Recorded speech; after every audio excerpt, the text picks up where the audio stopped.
Olá, meu nome é Eranildo Luciano e dando continuidade à minha série de vídeos sobre a reforma trabalhista, nesse nosso vídeo de hoje nós vamos falar sobre alguns pontos novos que foram inseridos na nova lei e também algumas novas alterações. Como eu venho ressaltando, talvez não seja o ideal essa alteração.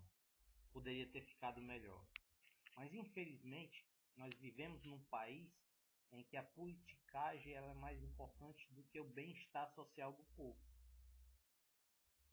Mas deixando isso de lado e focando na reforma trabalhista, nós tivemos uma coisa importante, que é a inserção desse novo artigo. Artigo 59A, jornada de trabalho 12 por 35. Desde que eu comecei na área trabalhista, existe essa jornada de trabalho, mas não existe na lei. Não existia na CLT. Só existiam julgados, jurisprudências e por aí vai. E sempre houve muitas discussões. Então, isso era algo que realmente precisava, porque já existia. A legislação veio só normatizar, né? Veio só dizer, ó, agora fiquem tranquilos. Essa forma de trabalho, ela é válida, ela está dentro dos códigos previstos na CLT. E trabalhadores que trabalham nesse regime, que trabalham 12 horas consecutivas e folgam 36, médicos, porteiros, vigilantes, né?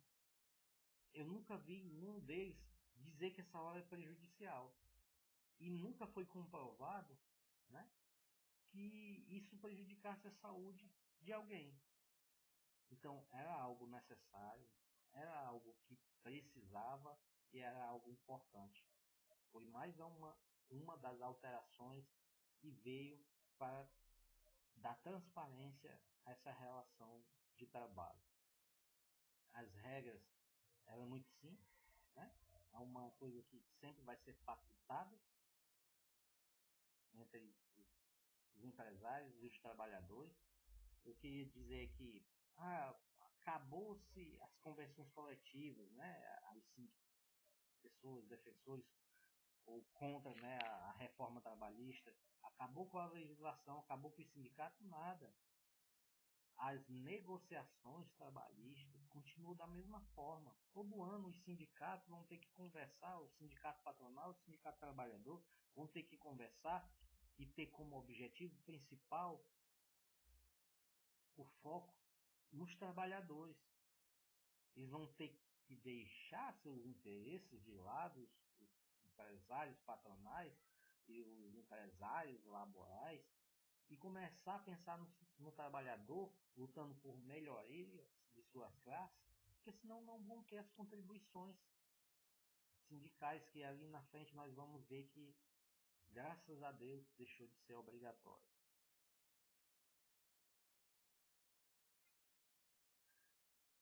Outra coisa que foi uma grande discussão. O trabalhador não vai ter tempo de comer mais, ele vai comer, engolir, vai ter que voltar para o trabalho. Acabou o descanso, vai ter que trabalhar 8 horas direto. No povo, não existe. Isso foi só mais um mito. O intervalo de jornada de trabalho, né, o chamado horário do almoço, horário de descanso, continua da mesma forma, né? Mínimo de 1 hora, máximo de 2 horas. Quem trabalha consecutivo, no caso, trabalha até 6 horas por dia, tem um intervalo de 15 minutos, mas que não vai computar na jornada de trabalho, que é justo, já era assim. As empresas que porventura em algum momento não venham, né, a conceder esse horário de almoço para as empresas, para os seus trabalhadores, a única alteração foi isso. Eles vão ter que pagar hora extra em cima do horário mínimo, né? No caso é 2 horas, é 1 hora. Antes isso não estava claro na legislação, entendia-se que não teve o almoço, o patrão vai ter que pagar hora extra em cima de 2 horas que o trabalhador não teve de descanso. Então a lei só veio esclarecer isso. Ele tinha um tempo mínimo para dar, de 1 hora. Então se ele não deu nem o mínimo, ele vai pagar hora extra em cima do tempo mínimo que não teve os trabalhadores para a sua alimentação. E tem mais, se o mínimo é 1 hora, o trabalhador folgou só meia hora, ele vai pagar hora extra só em cima da meia hora que foi suprimida o descanso do intervalo do trabalhador. Então não tem aquele terror, é mais um mito. E vamos para frente. A divisão de férias. Essa é uma das partes mais fantásticas que eu achei e que eu gostei dessa nova legislação trabalhista. Porque quem trabalha para um microempreendedor, que ele tem 5, 6 funcionários, se ele passar todo mês um funcionário se ausentando 30 dias da sua empresa, ele quebra. Porque muitas vezes aquele funcionário é o cérebro, é o cara que compra, ou é o cara que vende mais, ou é o cara que sabe ajeitar as coisas. Numa empresa grande, numa multinacional, dois não vai fazer diferença não. Mas nós temos que pensar na maioria. E a maioria são microempreendedores. E isso já acontece. E principalmente, meus caros amigos, principalmente no escritório de contabilidade. Já pensou você, do departamento pessoal, passar 30 dias afastado da empresa? Eu aposto que nenhum de vocês conseguiu fazer isso até hoje. Então, a lei ela veio, né? Trouxe uma redação nova, uma redação que permite às empresas fracionar as férias dos funcionários em até 3 períodos. E não, o primeiro não pode ser inferior a 14 dias, né? E os outros dois não podem ser inferior a 5 dias.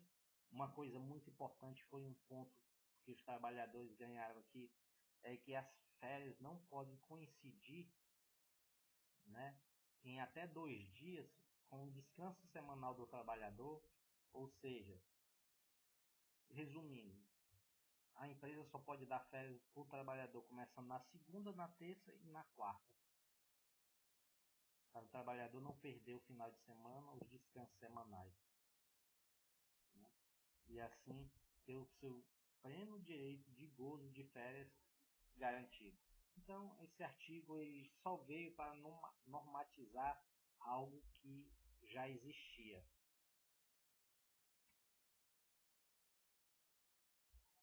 Essa daqui, artigo 223, dano extra patrimonial. Essa daqui já é mais uma mudança que eu poderia dizer relativa à questão das brigas judiciais entre empresas e empregados. Todo mundo sabe que a justiça do trabalho ela é cega de um olho e o outro olho é aberto. Ela é cega para o trabalhador e aberta para o empresário. Nós não podemos, nós temos que tirar da cabeça do nosso povo que os empresários são inimigos dos trabalhadores. E nós temos que tirar da cabeça dos empresários que os trabalhadores são inimigos deles. É uma relação de ajuda. Eu preciso ter um empregador para poder ser um empregado. E eu preciso de empregado para ser um patrão, para ser um chefe, para ser um empresário. Então, o cara saía da empresa, entrava lá na internet, no Face, empresário bandido, vagabundo, não sei o que, não paga os direitos dos trabalhadores. Aí os trabalhadores que iam trabalhar naquela empresa já iam, né? Ixi, aqui é ruim, eu vou ficar aqui, mas se ele falar assim comigo eu vou embora. Os trabalhadores ou os empresários, um degrimiu a imagem do outro, e não existia uma lei que falasse sobre isso, sobre o direito, né, de proteção à honra, à imagem, à intimidade, à liberdade das ações, à autoestima, à sexualidade, à saúde, o lazer, à integridade física, que a lei diz aqui, ó, são bens juridicamente tutelados, inerentes à pessoa física. Aqueles danos morais que se tinham nas causas trabalhistas, mas que não existiam paramentos na lei para embasar esses tipos de informação. E aqui ela é mútua. Tanto pode ser do empregado que saiu da empresa e está degrinindo a imagem da empresa, quanto do empresário que demitiu o funcionário e que vai queimar aquele profissional no mercado. Dano extra patrimonial. Excelente ideia. Importantíssima artigo e melhoria na relação do trabalho. Artigo 394-A. A empregada gestante em ambiente salubre. O pessoal que era contra a CLT. Agora vão matar a gestante. Vão botar elas para trabalhar em ambiente salubre. A criança vai nascer deformada. Isso é um crime. Isso não existe. Isso bababá. Isso... Meu irmão, meus amigos, vamos ler o texto. Tem uma indústria, né? Faz calçada e tem a parte lá de couro que usa produtos químicos pesados, cheiro, né? Aquelas coisas. Uma gestante vai trabalhar lá? É para ir trabalhar no campo? Não, né? Toda indústria, todas as empresas que têm insalubridade, elas têm que ter, né, na sua higiene e saúde do trabalho, os graus de risco de cada lugar. Então, as gestantes não vão continuar podendo trabalhar nesse tipo de lugar. A lei não mudou isso. Mas só nós temos que pensar que não existe só a indústria. Existe a área da saúde. Enfermeiro, médico, atendentes de consultório, dentista, consultório. Todos esses ambientes são considerados insalubres. E esses profissionais precisam trabalhar e ganhar insalubridade para, quando se afastar do seu trabalho, ter um salário um pouco melhor. Então, esses profissionais, eles se afastavam dos seus trabalhos. Um médico trabalha no ambiente, uma médica trabalha no ambiente de saúde, mas só que a médica, se ela tiver um atestado, um laudo médico que permita que aquela insalubridade, né, até determinado mês não vai prejudicar a gestação da criança, então ela pode continuar trabalhando para poder perceber aquele salário. Atendente de um consultório, ela não tem contato com o paciente, mas só que é considerado um ambiente salubre. Ela vai deixar de ganhar pela insalubridade dela? A insalubridade, desculpa. Né? Se um médico atestar que aquele ambiente não vai prejudicar, então a lei ela veio para isso, para ser maleável, né?